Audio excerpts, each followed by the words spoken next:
They told her she was done. They threw her out of the very empire she built. But what happened next changed everything. In a world where power wears a suit and gatekeeps boardrooms, she broke the rules. They shut the doors, but she didn't knock again. She stormed in. This is not just a story about money. This is about betrayal, power, and revenge done right. Stay till the end, because how she takes back the headquarters, you won't see it coming. They didn't see her coming. Not because she was quiet, but because she was focused. Ava Montgomery wasn't born into boardrooms or billion-dollar deals. She was raised in a neighborhood the city forgot, where dreams got crushed before sunrise and ambition was called arrogance. But Ava? She didn't wait for permission. By 28, she wasn't just a banker. She was the banker. Clients didn't ask for the firm, they asked for her. She had something the others didn't: vision, fire, and a refusal to play small. They said, "You don't look like a CEO." She said, "Good. CEOs need to start looking different." In less than a decade, Ava turned a failing regional bank into a tech-driven powerhouse. Minority-owned, female-led, profitable beyond projections, and most of all, feared by the old boys who'd ruled the finance world too long. They gave her headlines. They called her the Black Banking Boss. She didn't care for the flattery. She cared about power, impact, ownership. But with power came enemies. Behind the oak doors, where billionaires shook hands and smiled thinly, Ava's success was a threat. Her bold moves? Too bold. Her growth? Too fast. Her independence? Uncomfortable. They began whispering. Unstable leadership.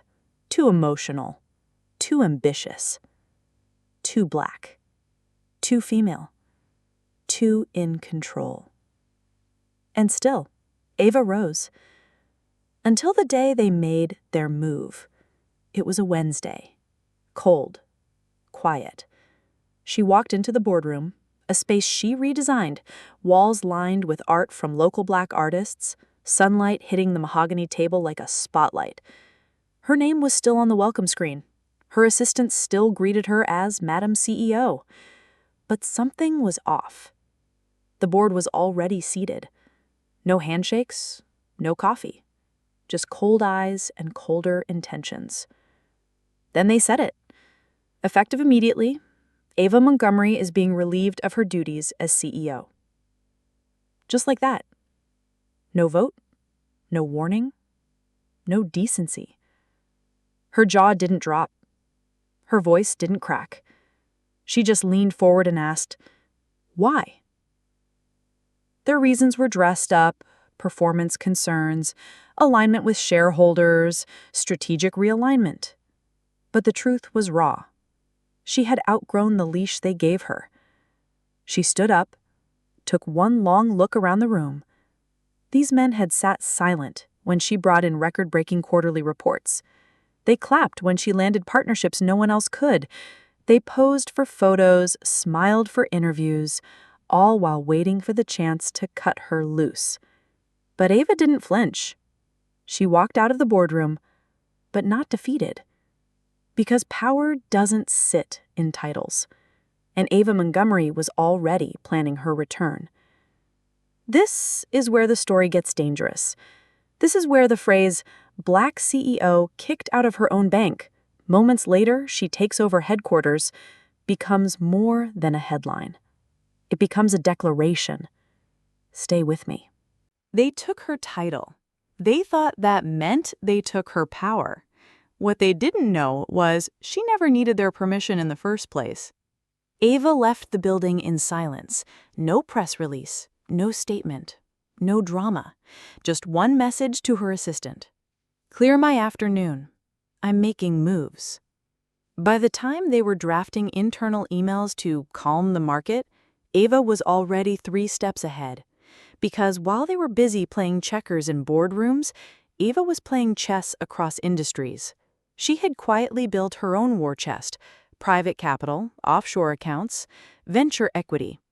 She knew the rules of the game because she had rewritten them for a living. Now it was time to burn the old rule book.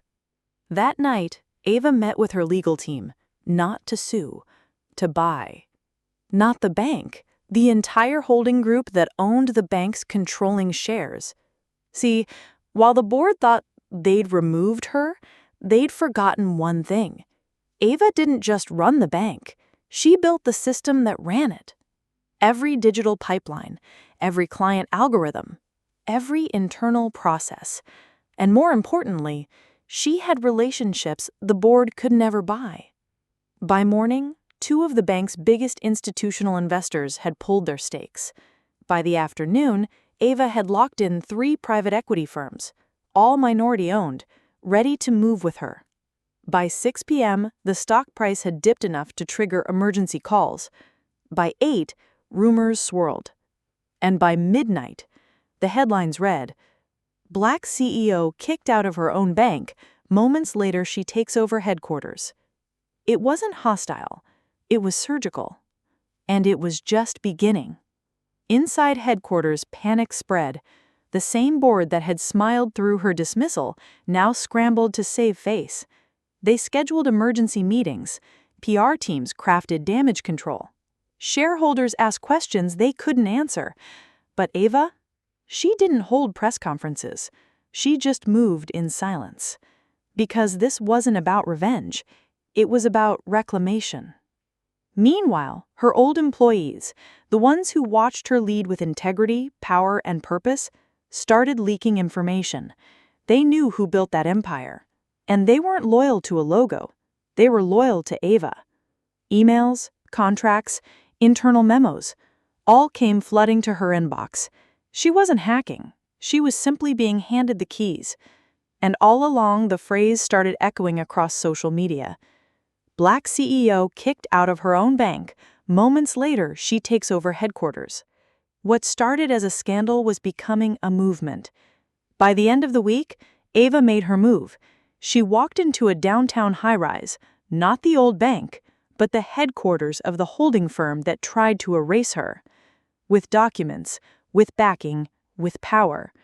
She stepped onto the executive floor, not as an employee, but as the new owner of the majority stake in the very company that tried to erase her. The receptionist stammered, security panicked, executives froze, and Ava, she smiled. "Tell them Ava Montgomery is here, and I'm not leaving this time." This was no comeback. This was a corporate coup done with precision and purpose, because in every chapter of her story, the theme remained. Black CEO kicked out of her own bank. Moments later, she takes over headquarters. But now those moments later had a name. And that name was power.